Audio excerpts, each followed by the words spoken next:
नमस्कार दोस्तों, saving account open करने से पहले इन 5 बातों को जरूर कंपेयर कर ले ताकि बाद में आपके साथ कोई धोखा ना हो। Number 1, minimum balance requirement. अब चाहे आपका अकाउंट जीरो बैलेंस हो या थोड़ा बहुत मेंटेन करना हो, इसकी कैलकुलेशन के पीछे छुपे सीक्रेट और हिडन चार्जेस के बारे में आपको पता होना चाहिए। Number 2, interest rate. हर छोटे बड़े बैंक का अपना एक इंटरेस्ट रेट होता है, तो कौन सा बैंक आपको ज्यादा इंटरेस्ट रेट दे रहा है और कौन सा कम, आज वो भी हम जानने वाले। और नंबर 3, अकाउंट फीचर। हर बैंक अपना कस्टमर बनाने के लिए अलग अलग तरह की फैसिलिटीज देता है, जैसे कि free debit card, free ATM withdraw limit, free cheque, free internet and mobile banking जैसी सुविधाओं के बारे में भी आपको पता होना चाहिए। और नंबर 4 पे आता है हिडन चार्जेस, जैसे account maintenance charges, debit card charges, SMS charges, transaction charge, जिसके बारे में बैंक आपको कभी भी इंफॉर्मेशन नहीं देता या आपसे छुपाने की कोशिश करता है। लास्ट और 5 नंबर पे आता है बैंक कस्टमर सपोर्ट। इसके बारे में मोस्टली लोग सोचते ही नहीं है और फिर बाद में अकाउंट से रिलेटेड अगर कोई शिकायत हो तो बैंक उनको चक्कर पे चक्कर कटवाता रहता है, जिससे आपका टाइम तो वेस्ट होता ही है, साथ में परेशान अलग। बट डोंट वरी, ये वीडियो देखने के बाद आपको ज्यादा सोचने और रिसर्च करने की जरूरत नहीं पड़ेगी, क्योंकि आपके टाइम को बचाने के लिए हमारे चैनल इन्फोसच जानकारी ऐसी ने कड़ी मेहनत करके ये वीडियो तैयार की है। दोस्तों, अगर इन्फॉर्मेशन अच्छी लगे तो वीडियो को लाइक जरूर कर देना और अगर कोई कमी नजर आए तो नीचे कमेंट करके जरूर बताना। और ऐसी ही इन्फॉर्मेटिव वीडियो के लिए चैनल को सब्सक्राइब करके बेल आइकन को ऑल पे जरूर सेलेक्ट करें। तो चलिए जान कौन सा बैंक आपके लिए बेस्ट रहेगा।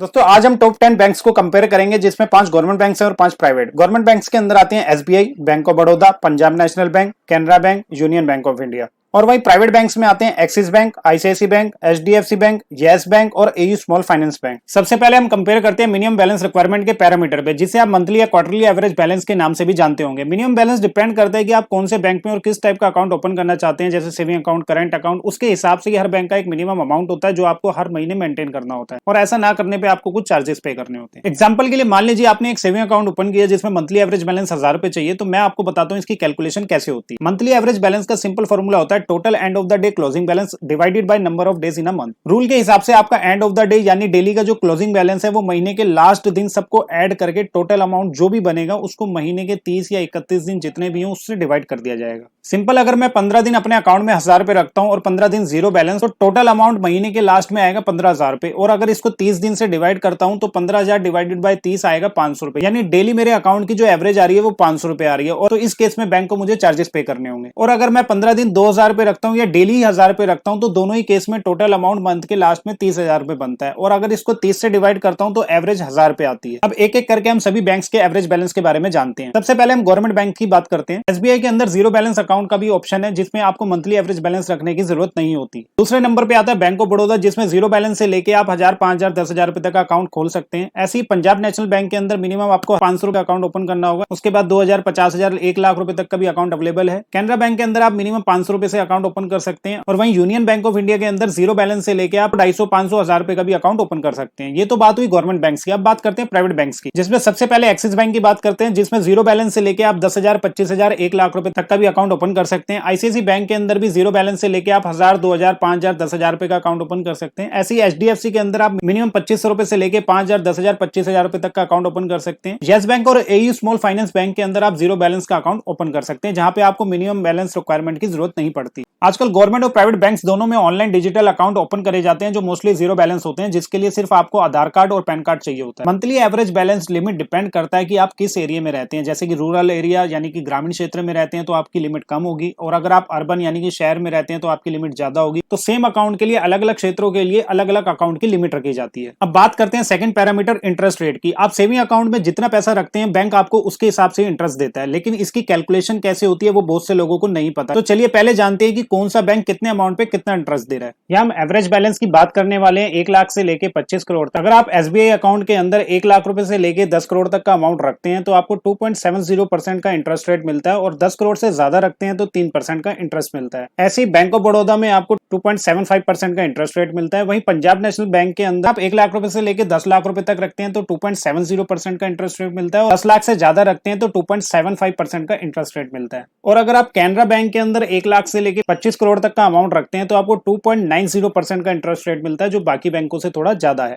ऐसे ही अगर आप यूनियन बैंक ऑफ इंडिया के अंदर 1 लाख रुपए से लेके 50 लाख रुपए तक का बैलेंस रखते हैं तो आपको 2.75% का इंटरेस्ट रेट मिलता है, और 50 लाख से ज्यादा रखते हैं तो आपको 2.90% का इंटरेस्ट रेट मिलता है। इन पांचों गवर्नमेंट बैंक्स के अंदर अगर हम अच्छे इंटरेस्ट रेट की बात करें तो कैनरा बैंक सबसे बेस्ट बैंक है, जिसमें आपको 2.90 का इंटरेस्ट रेट मिल रहा है। अब प्राइवेट बैंक्स में देखते हैं कितना इंटरेस्ट मिलता है। अगर आप एक्सिस बैंक के अंदर 1 लाख से लेके 50 लाख तक का अमाउंट रखते हैं तो आपको 3% मिलता है, और वहीं 50 लाख से ज्यादा पे आपको 3.5% का इंटरेस्ट रेट मिलता है। सेकंड, आईसीआईसी बैंक के अंदर भी आपको 1 लाख से लेके 10 लाख तक आपको 3% मिलता है, और 10 लाख से ज्यादा के बैलेंस पे आपको 3.5% मिलता है। और थर्ड, एचडीएफसी की बात करें तो वो भी आईसीआईसी बैंक की तरह सेम ही देता है, आपको 3% देता है 10 लाख तक, उससे अबव पे आपको 3.5% देता है। अब फोर्थ नंबर पे आता है यस बैंक, जो आपको 1 लाख रुपए तक के अमाउंट पे 4% इंटरेस्ट देता है। वहीं 1 लाख से 5 लाख के बैलेंस पे आपको 4.25% का इंटरेस्ट देता है, और 5 लाख से लेके 10 लाख के बीच में अमाउंट रखते हैं तो 5%, वहीं 10 लाख से 1 करोड़ के बैलेंस पे 6%, 1 करोड़ से लेके 10 करोड़ का बैलेंस रहता है तो 6.25% का इंटरेस्ट मिलता है, और 10 करोड़ से 25 करोड़ का बैलेंस होता है तो आपको 6% का इंटरेस्ट मिलता है। और अगर आप इसको कंपेयर करें एक्सिस, आईसीआईसी और एचडीएफसी बैंक से, तो यस बैंक आपके लिए काफी अच्छा ऑप्शन रहेगा। इसके बाद बात करते हैं एयू स्मॉल फाइनेंस बैंक की, जो आपको 1 लाख रुपए के बैलेंस पे 3.5% का इंटरेस्ट देता है। वहीं 1 लाख से लेके 10 लाख तक के बैलेंस पे 5% इंटरेस्ट देता है, और 10 लाख से लेके 50 लाख के अमाउंट पे 6%, और 50 लाख से ज्यादा के अमाउंट पे आपको 7% इंटरेस्ट देता है, जो सभी प्राइवेट बैंकों से ज्यादा है। लेकिन बहुत ही कम लोग होते हैं जो इतना अमाउंट अपने सेविंग अकाउंट के अंदर होल्ड करते हैं, तो छोटे अमाउंट के लिए जो सबसे अच्छा इंटरेस्ट रेट है वो यस बैंक का है। तो अगर आपको सिर्फ इंटरेस्ट रेट अच्छा चाहिए तो आप यस बैंक के साथ जा सकते हैं। दोस्तों, वैसे तो सभी बैंक आपको इंटरेस्ट एनुअली देते हैं, लेकिन यहाँ एयू बैंक एक ऐसा बैंक है जो आपको मंथली इंटरेस्ट पे करता है। अब इंटरेस्ट रेट की कैलकुलेशन के पीछे छुपी एक ट्रिक के बारे में आपको बताता हूँ, जिसके लिए मैं एयू बैंक का ही आपको एग्जांपल देता हूँ। मान लीजिए आपके अकाउंट में 1,10,000 रुपए हैं, तो आप ऊपर स्लैब देख सकते हैं 1 लाख से लेके 5 लाख तक पे आपको 5% इंटरेस्ट मिलता है, लेकिन एक्चुअल में आपको इंटरेस्ट ऐसे नहीं मिलता। इसमें बैंक ये कहता है कि आपके अकाउंट में जो पहले 1 लाख रुपए हैं उस पे मैं आपको 3.5% दूंगा, और उसके बाद का जो भी अमाउंट रहेगा उस पे 5% दूंगा। मतलब आपको टोटल अमाउंट पे 5% इंटरेस्ट नहीं मिलेगा। इसकी कैलकुलेशन को आप देख सकते हैं कि 1 लाख को आप 3.5% से मल्टीप्लाई करेंगे तो 3500 रुपए आते हैं। वहीं 10,000 का 5% निकालेंगे तो 500 रुपए। तो टोटल इंटरेस्ट जो मिलेगा वो आपको 4,000 रुपए मिलेगा। और हम लोग गलत कैलकुलेशन करते हैं, जिसमें हम क्या करते हैं, टोटल 1,10,000 का 5% निकालते हैं, जो बनता है 5500 रुपए। तो लेकिन यहाँ पे बैंक का कितना प्रॉफिट हो रहा है, 1500 रुपए का। तो इसी स्मार्ट कैलकुलेशन से बैंक अपना करोड़ों रुपया हर साल बचाता है। और जब भी आप अगर किसी एग्जीक्यूटिव से या बैंक से बात करेंगे कि आपको कितना इंटरेस्ट मिलता है, वो सिंपली आपको बता देगा कि आपको इतने पे इतना परसेंट मिलता है, लेकिन ये कैलकुलेशन आपको कभी नहीं बताएगा। अब 3 नंबर पे बात करते हैं अकाउंट फीचर्स की। अब हर कोई चाहता है कि जिस बैंक में भी मेरा अकाउंट हो वहां सारी फैसिलिटीज मिले, और बैंक अपने कस्टमर बनाने के लिए ढेर सारे फीचर्स आपको बताता है, लेकिन अंदर की बात आपको सिर्फ इस वीडियो में ही पता लगने वाली है। सबसे पहली फैसिलिटी डेबिट कार्ड की बात करते हैं। वैसे तो हर बैंक डेबिट कार्ड देता है, लेकिन वो आपको अकाउंट टाइप के अकॉर्डिंग अलग अलग एटीएम कार्ड प्रोवाइड करता है, जिसमें वर्चुअल और फिजिकल कार्ड दोनों मिल जाते हैं। फिजिकल कार्ड के भी टाइप अलग अलग होते हैं, जिसमें RuPay card, master card, visa card, जिसकी यूज करने की कंडीशन भी अलग अलग होती है। जैसे रुपे कार्ड का यूज आप सिर्फ इंडिया में ही कर सकते हैं, लेकिन अगर आप ग्लोबली यानी कि इंडिया के बाहर कार्ड को यूज करना चाहते हैं तो आपको वीजा और मास्टर कार्ड ही लेना हो, और हर कार्ड के चार्जेस अलग अलग होते हैं, जिसके बारे में हम आगे बात करेंगे। अब सेकंड फीचर की बात करते हैं एटीएम कैश विड्रॉल लिमिट। अब डेली अगर आपको कैश निकालने की जरूरत होती है तो इस फीचर को जरूर कंपेयर कर लें। मोस्टली बैंक्स आजकल एक मंथ में 3 या 5 फ्री कैश विड्रॉल लिमिट देते हैं, चाहे आप किसी भी बैंक के एटीएम मशीन से पैसा निकालो, बट उसके बाद हर ट्रांजेक्शन पे आपको कुछ चार्जेस पे करना होता है। जनरली डेली कैश लिमिट सभी बैंकों में 25 से 50,000 रुपए तक की होती है, लेकिन कुछ प्रीमियम टाइप्स के अकाउंट के लिए ये 1 से 2 लाख रुपए तक भी प्रोवाइड की जाती है। जैसे कि यहाँ देख सकते हैं कि एसबीआई बैंक में 40,000 से लेके 1 लाख रुपए तक की कैश विड्रॉल लिमिट होती है, और बैंक ऑफ बड़ौदा में 50,000 रुपए तक, पीएनबी के अंदर 1 लाख रुपए तक, जो पहले 50,000 थी अब उसको इंक्रीज कर दिया गया है। कैनरा बैंक में 40,000 से लेके 1 लाख रुपए तक, और यूनियन बैंक ऑफ इंडिया में 25 से लेके 75,000 रुपए तक। और प्राइवेट बैंक्स यानी कि एक्सिस बैंक में ये आपको 1 लाख रुपए की लिमिट मिलती है, आईसीआईसी के अंदर आपको 50,000, और एचडीएफसी के अंदर 10,000 से लेके 25,000, और यस बैंक में 25,000, और वहीं एयू स्मॉल फाइनेंस बैंक के अंदर आप 2 लाख तक कैश विड्रॉल कर सकते हैं। और अगर आप इस लिमिट को बढ़वाना चाहते हैं तो आप बैंक में एक रिक्वेस्ट दे सकते हैं। अब नेक्स्ट फीचर की बात करते हैं मोबाइल और फोन बैंकिंग की। आजकल सब कुछ ऑनलाइन हो चुका है और बैंक भी काफी एडवांस हो गए हैं, जिसके लिए बैंक के ज्यादातर काम आप घर बैठे ही कर सकते हैं। हर बैंक की ऐप का अपना अपना यूजर इंटरफेस होता है, जिसके थ्रू आप balance check, fund transfer, new cheque book, debit card, credit card भी ऑर्डर कर सकते हैं, और यहाँ तक कि आप टिकट रेस करके बैंक को कंप्लेंट भी रेस कर सकते हैं, जिसके लिए आपको बार बार बैंक जाने की जरूरत नहीं पड़ती। दोस्तों, नीचे कमेंट करके जरूर बताना कि आप कौन से बैंक की ऐप यूज करते हैं और उसका आपका एक्सपीरियंस कैसा है।